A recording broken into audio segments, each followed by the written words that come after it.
Hello and welcome to the first ever unboxing video of the brand new Volantex. This is the Atomic SR85. This is the brushless boat. It's green. There is only one colour at the moment, sadly, but we do have two of these. Racing them will be quite interesting. This is courtesy of our friends over at CML in Bromsgrove, England. This, I believe, is the world's first self-righting catamaran of this size. I'm really excited to get this out of the box and into the water.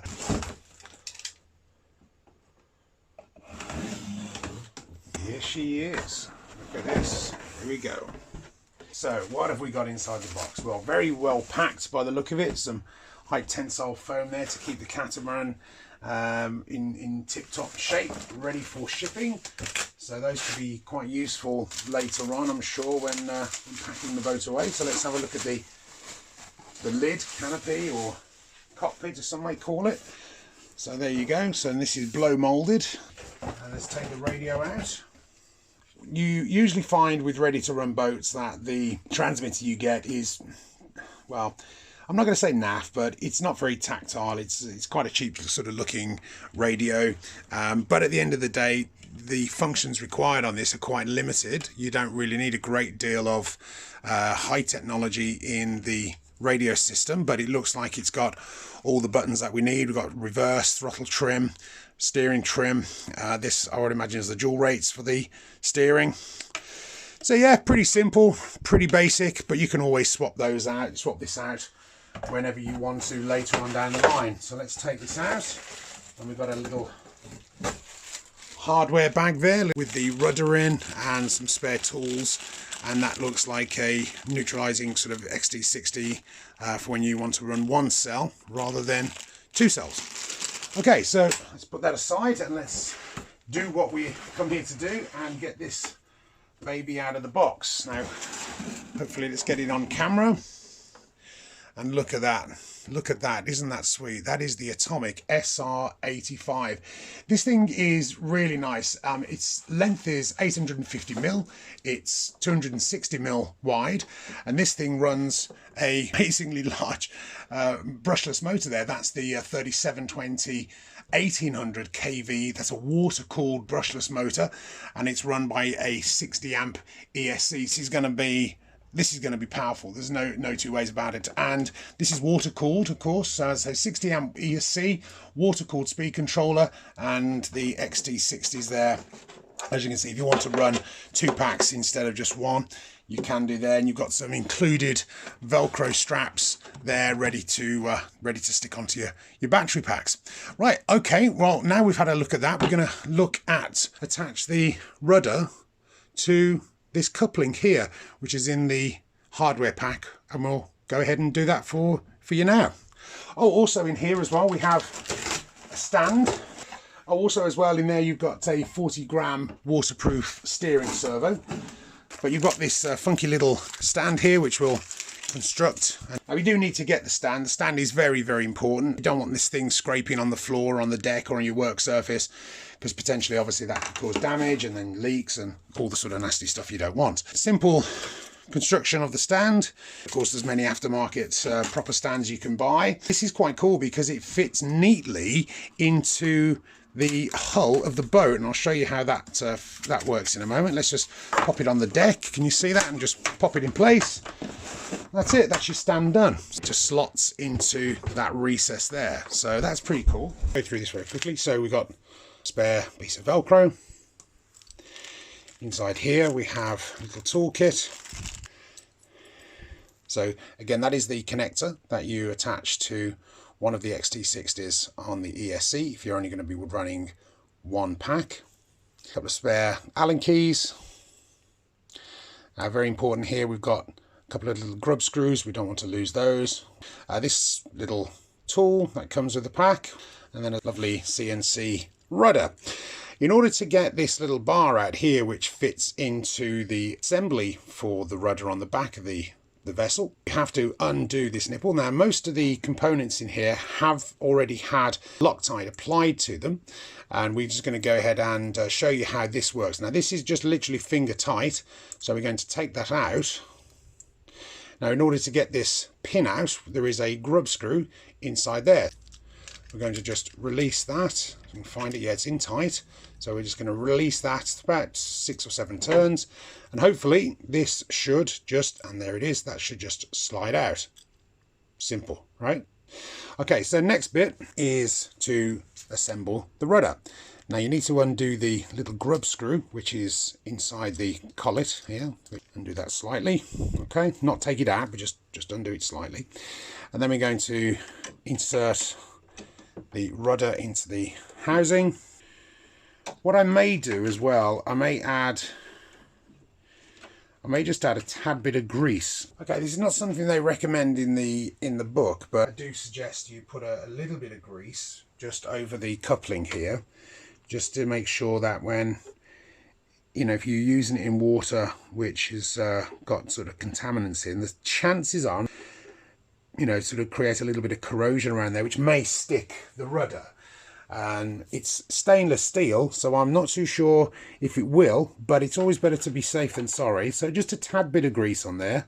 Again, that doesn't say to do that in the instructions, but I would recommend it. So just off camera there slightly, I inserted the control rod. What we're going to do from here now, we're going to look over the boat. It looks like the steering servo is set at 90. You should always use the rule of 90. Make sure the servo arm is 90 degrees when you connect it to the steering. Okay, so we're just going to line it up, make sure it's all right. Okay, that looks good to me. And literally just tighten that up until it binds. And once it does, just make sure it's tight. Yeah, I'm happy with that. And then just hold on to the collet and just tighten it up. So that's good. Right, so we're happy with that. Then we're going to go inside here. And inside, remember, there's that grub screw which holds in the pin.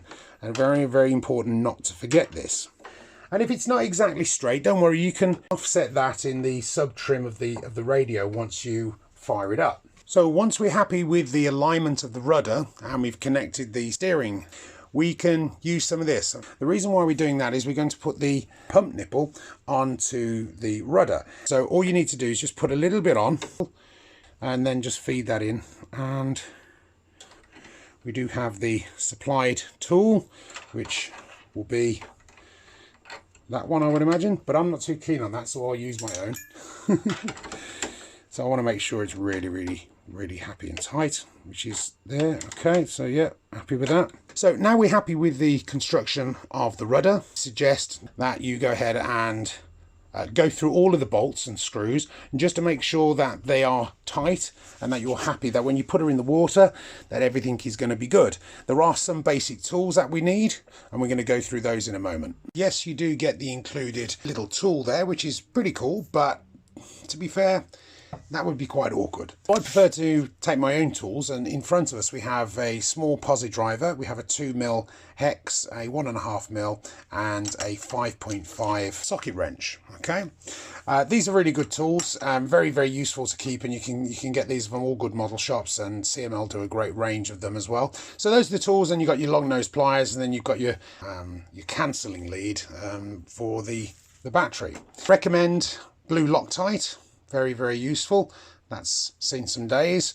And as I say, the red Loctite I do recommend for the parts that you know under normal circumstances you're not going to ever need to undo. For this video we've gone for the CML. This is the Volt from CML. This is the Volts LiPo. This is the 4200 14.8 volts 30C. This is a 4-cell LiPo.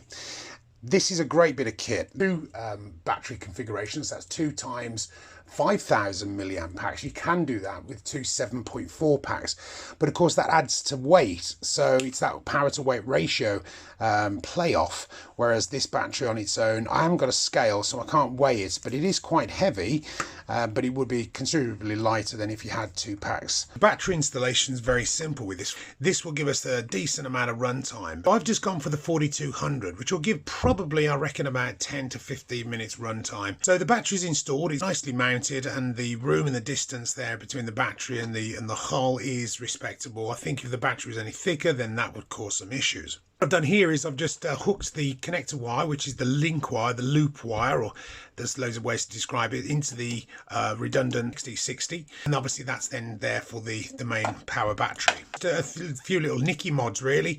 I never like to see an aerial just flying around like that because it could get snarled up, and it is just loose inside the hull. So I've just added a little bit of antenna wire and with a tiny little bit of hot glue at the bottom there just to keep it safe. Again, I don't like seeing wires around, so I've just used these very simple called quick clamps. There's 1, 2 and 3. I've also added some cable ties around the pump. The pressure potentially, you know, it could drop off, although the fuel tubing is quite tight. I noticed as well here the tube to feed the water-cooled ESC was again quite loose inside there, and I didn't want that to get snarled up. So again, I've just dabbed a little bit of hot glue in a couple of places just to keep that out of the way, but there's no friction there, so it shouldn't come loose. I went around and just made sure all the bolts are tight. I would say that it's a good job I did do that. I'm not saying the bolts or the screws were loose, but they just needed nipping up. With the amount of vibrations this thing will entail, I think it was a good job, well done. Failsafe on the radio is already set, factory set, but the one thing that this radio doesn't come with, which it should do, is a bind plug, so that needs to be addressed. Luckily, I've got quite a few here in my workshop. The instructions, well written. Steering, the rudder was reversed. I had to reverse the rudder, and the battery connectors, I just swapped it out for an XT60 because it comes standard stock with Dean's. What is recommended is that the shaft, the drive shaft, is taken out every 2 to 3 hours of runtime just to give it some lubrication. And the best thing is like a Teflon waterproof grease, and that's something you can buy off any auction site. The canopy catch is a simple design with a tiny little positive drive screw there. I would recommend you just backing this off just a little bit because it's very tight in the compartment. And then what we do at a 90 degrees facing 6 o'clock, make sure that's the case, and then press down with your thumb and then just click it in place. And it literally it's not a snap, it's a click. So it goes like that, and again, one click, and you're done. You've got a nice watertight seal right there. And there she is, ready to go. The Volantex Atomic SR85 super speedboat, and it's ready to race. With the self-righting system, this thing is powered to impress. It's time. It's time to race. This is the Volantex. This is the Atomic SR85. Ready to roll, ready to race, ready to get wet.